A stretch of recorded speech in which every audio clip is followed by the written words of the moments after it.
સવારે ઉઠીને ડાયાબિટીસની દવા, બપોરે બીપીની અને રાતના કોલેસ્ટ્રોલની દવા. ઇન્ડિયામાં 50 વર્ષથી ઉપરના મોટા ભાગના લોકોનું જાણે આ રૂટીન બની ગયું છે.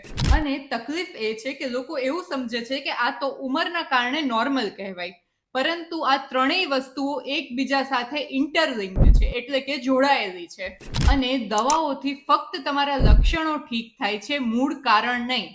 અને મોટે ભાગે ડોક્ટર પણ આ મૂળ કારણ વિશે વાત નથી કરતા. માટે જ આ વિડીયોને એન્ડ સુધી જરૂર જોજો.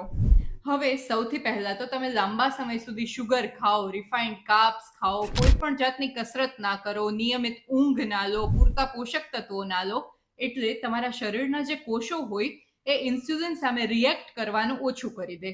બોડી ઇન્સ્યુલિન રેઝિસ્ટન્સ બનતું જાય, જે આગળ જતા ડાયાબિટીસમાં પરિણમે. અને આ સિચ્યુએશનના કારણે લીવર પર બર્ડન આવે.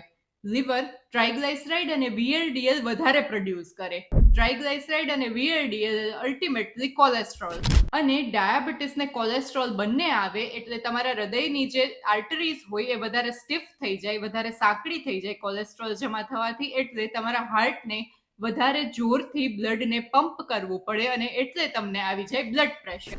અને આ ત્રણેય વસ્તુ પાછળ એક જ રીઝન જવાબદાર છે, મેટાબોલિક સિન્ડ્રોમ અને ઇન્સ્યુલિન રેઝિસ્ટન્સ. તો આ એક મૂળ કારણ સુધારશો ને તો તમારા ત્રણેય નંબર સુધરી જશે.